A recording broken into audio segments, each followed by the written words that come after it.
Hello students, আজ আমরা এই ভিডিওতে আলোচনা করব জিওমেট্রি বা জ্যামিতির কিছু বেসিক কনসেপ্টস নিয়ে, যা কম্পিটিটিভ এক্সামসের জন্য খুবই গুরুত্বপূর্ণ। আর এখনকার ট্রেন্ড অনুযায়ী যে বিভিন্ন কম্পিটিটিভ এক্সামসগুলি যেমন রেল বলো, এসএসসি বলো বা পিএসসি বলো, সেগুলিতে এই জিওমেট্রির এই সকল পোর্শন থেকেই কিন্তু কোশ্চেনগুলো হচ্ছে। আমরা এই চ্যানেলে ধাপে ধাপে জিওমেট্রির বিভিন্ন কনসেপ্টগুলি নিয়ে আলোচনা করব। তো আজকে আমাদের যে আলোচ্য বিষয়টি হলো সরলরেখা এবং কোণ। ভিডিওটি শেষ পর্যন্ত দেখো, আশা করি জিওমেট্রির প্রতি তোমাদের যে ভীতি সেটা অনেকটাই কেটে যাবে। তো শুরু করা যাক। প্রথমেই সরল রেখা। সরল রেখা বলতে আমরা কি বুঝি?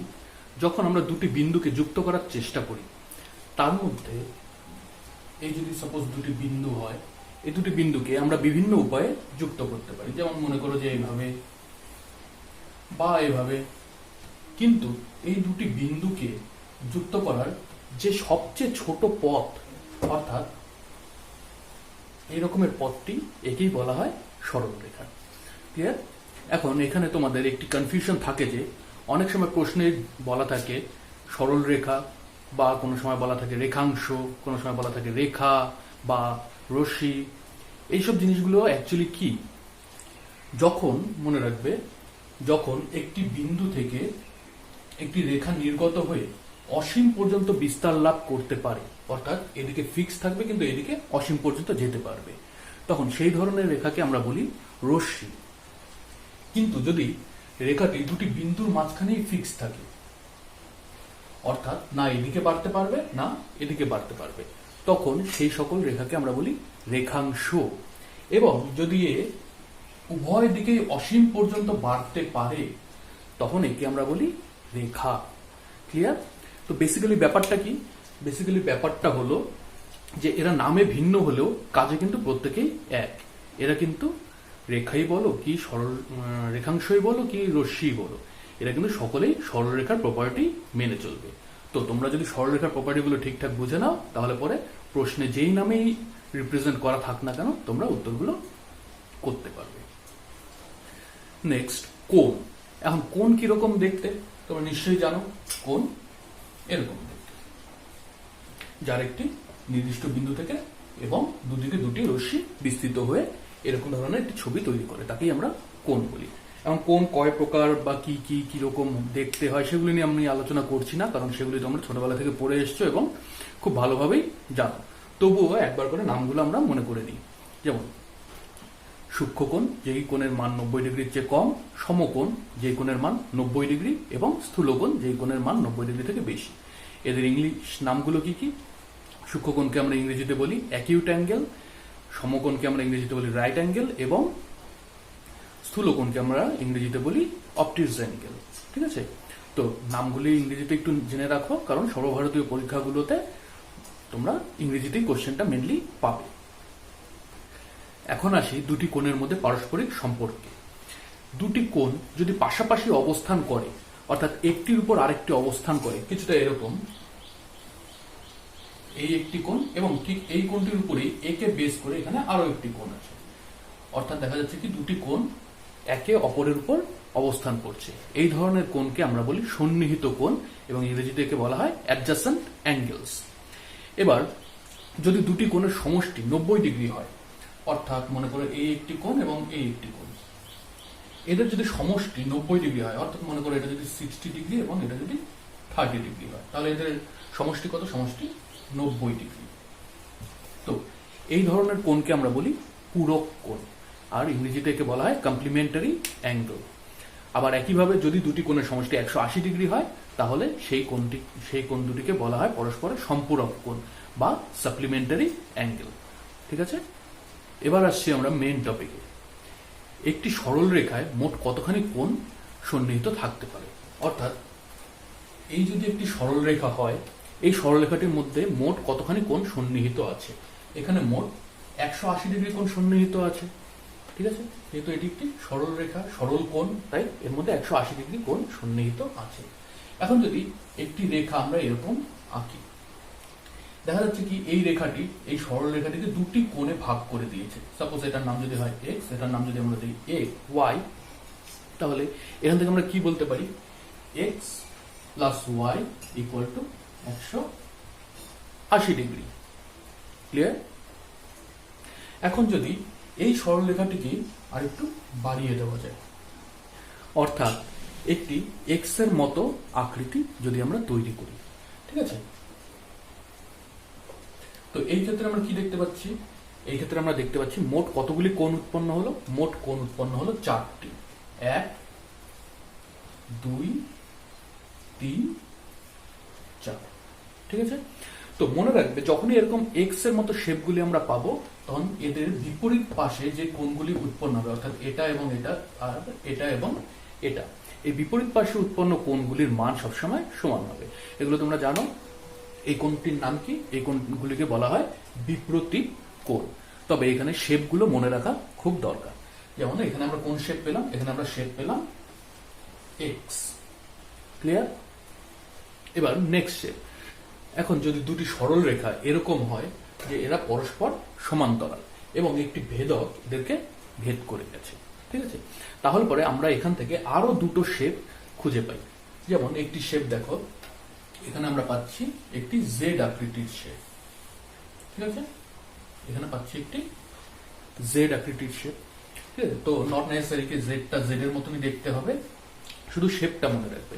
জেডটা এরকমও দেখতে হতে পারে, জেডটা এরকমও দেখতে হতে পারে, আবার জেডটা এরকমও দেখতে হতে পারে। ঠিক আছে? তো কিরকম দেখতে হচ্ছে সেটা ডাজন্ট ম্যাটার, বাট ম্যাটার কি করবে যে শেপটা কিসের মতো? শেপটা জেড এর মতো। যদি শেপটা জেড এর মতো হয় এবং এই জেড এর এই দুটি সরল রেখা সমান্তরাল হয়, তাহলে পরে আমরা কি বলতে পারি যে এদের কোণায় যে কোণগুলি উৎপন্ন হয়েছে, অর্থাৎ এই কোণটি এবং এই কোণটি, এই কোণার কোণগুলির মান পরস্পর সমান হবে। ঠিক আছে? তো এই জেড এর ক্ষেত্রে এই দুই কোণার কোণগুলি সমান হবে, এই জেড এর ক্ষেত্রে এই দুই কোণার, এই জেড এর ক্ষেত্রে এই দুই কোণার। ঠিক আছে? অর্থাৎ জেড উৎপন্ন হলে পরেই যদি এই সরলরেখা দুটি সমান্তরাল হয়, এই ক্ষেত্রে এই দুটি সরলরেখা সমান্তরাল হয়, এই ক্ষেত্রে এই দুটি সরলরেখা সমান্তরাল হয়, তাহলে পরে তাদের কোণায় যে কোণ উৎপন্ন হবে সেই কোণগুলির মান সমান হবে। এই কোণগুলিকে কি বলা হয়? এই কোণগুলিকে বলা হয় একান্তর কোণ। তাহলে আমরা এখানে কি শেপ পেলাম? নেক্সট শেপ আমরা পেলাম জেড। ক্লিয়ার? এখন এখানে আরেকটি যে শেপ পাওয়া যাচ্ছে সেটি কি রকম দেখো। এই ধরনের জিনিসটাকে আমরা কি বলি? ইংলিশ অ্যালফাবেটে একে লেখা হয় এফ।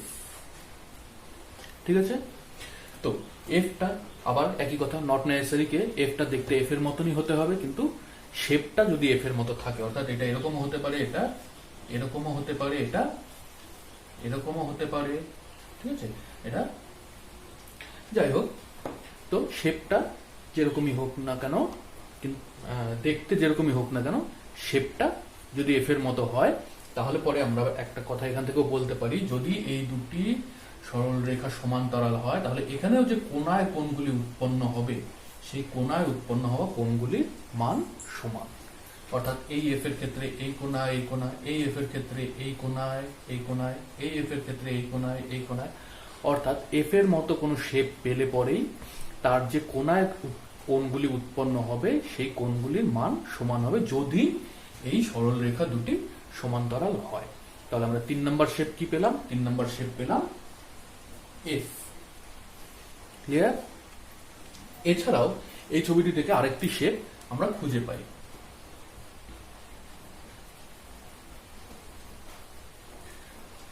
দেখো কিরকম, এই ছবিটির দিকে যদি আরেকটু ভালোভাবে তাকানো যায়, তাহলে এখানে এরকম একটি শেপ পাওয়া যাচ্ছে, ইউ টাইপের, ইউ শেপ। ঠিক আছে? অনেকটা ইউ এর মতো দেখতে। ঠিক আছে? এই ইউ এরকমও হতে পারে, এরকমও হতে পারে, এরকমও হতে পারে, বা এরকমও হতে পারে। আসল মেন কথা কি যে শেপটা দেখতে ইউ এর মতো কিনা। যদি শেপটা দেখতে ইউ এর মতো হয় এবং এই দুটি সরল রেখা অর্থাৎ ইউ এর বাহু দুটি পরস্পর সমান্তরাল হয়, তাহলে আমরা বলতে পারি এদের যে কোণায় কোণ দুটি উৎপন্ন হবে, অর্থাৎ এই কোণটি এবং এই কোণটি, এই যে কোণ দুটি কোণায় উৎপন্ন হবে তাদের সমষ্টি, তাদের মধ্যে কোনো ইকুয়ালিটির কোনো ব্যাপার নেই, তাদের যে সমষ্টি, তাদের সমষ্টির মান হয় 180 ডিগ্রি। ঠিক আছে, তাহলে নেক্সট শেপ আমরা কি পেলাম? ইউ। তো এই আলোচনা থেকে আমাদের মনে রাখার বিষয় কি?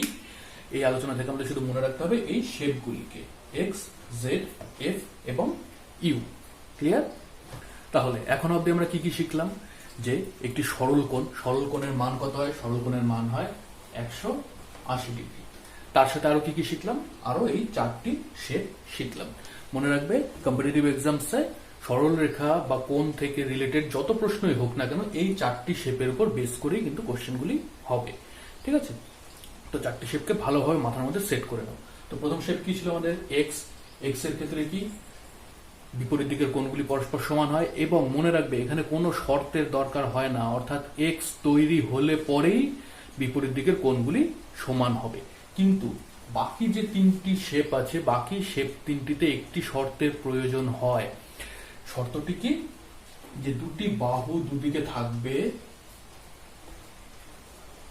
এই দুটি বাহুকে পরস্পর সমান্তরাল হতে হবে। ঠিক আছে, সমান্তরাল না হলে পরে কিন্তু এই 3টা জিনিসের ফান্ডাটা আমরা কাজে লাগাতে পারবো না। ঠিক আছে, তাহলে পরে এই 3টা জিনিসকে ব্যবহার করতে গেলে পরে শর্ত কি দরকার হবে? শর্ত দরকার হবে যে বাহুগুলিকে সমান্তরাল হতে হবে। সেই জায়গায় দাঁড়িয়ে এক্স এর ক্ষেত্রে কিন্তু কোনো শর্ত নেই। এক্স তৈরি হলে পরেই বিপরীত দিকের কোণগুলি সমান হবে। এর মধ্যেও আবার ব্যাপার আছে যে জেড এর ক্ষেত্রে কি? জেড এর ক্ষেত্রে সমানতা, অর্থাৎ কোণায় উৎপন্ন কোণগুলি সমান হবে। এফ এর ক্ষেত্রেও ইকুয়ালিটি, কোণায় উৎপন্ন কোণগুলি সমান হবে। কিন্তু ইউ এর ক্ষেত্রে ইকুয়ালিটির ব্যাপার নেই। এখানে কি? কোণায় উৎপন্ন কোণগুলির সমষ্টি। সমষ্টি হবে কত? 180 ডিগ্রি। ক্লিয়ার? এবার সরলরেখা সম্পর্কে তো আরেকটি জিনিস মাঝে মাঝে আসে কম্পিটিটিভসে, সেটি একটু বোঝার চেষ্টা করি।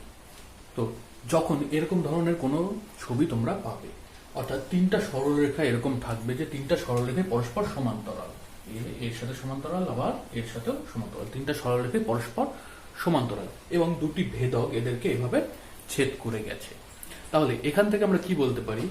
যে এ বি এর সাথে এর অনুপাত, ঠিক আছে, অর্থাৎ A B by BC equal to হয়ে যাবে এর সাথে এর অনুপাত, অর্থাৎ P Q by Q R. Clear? এখান থেকেও বিভিন্ন কম্পিটিটিভসে, বিশেষত রেলওয়ের এনটিপিসি বা এসএসসি সিজিএল, সেগুলোতে এই জায়গাটি থেকে অনেক প্রশ্ন কিন্তু আসে।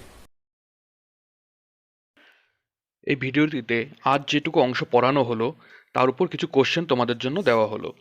এর সলিউশন আমরা পরবর্তী ভিডিওটিতে করব। তো ভিডিওটি ভালো লেগে থাকলে পরে লাইক করো, শেয়ার করো, এবং কোনো কনফিউশন থাকলে আমাকে কমেন্ট করে জানাও। আর চ্যানেলটি এখনও সাবস্ক্রাইব করে না থাকলে পরে সাবস্ক্রাইব করে নাও।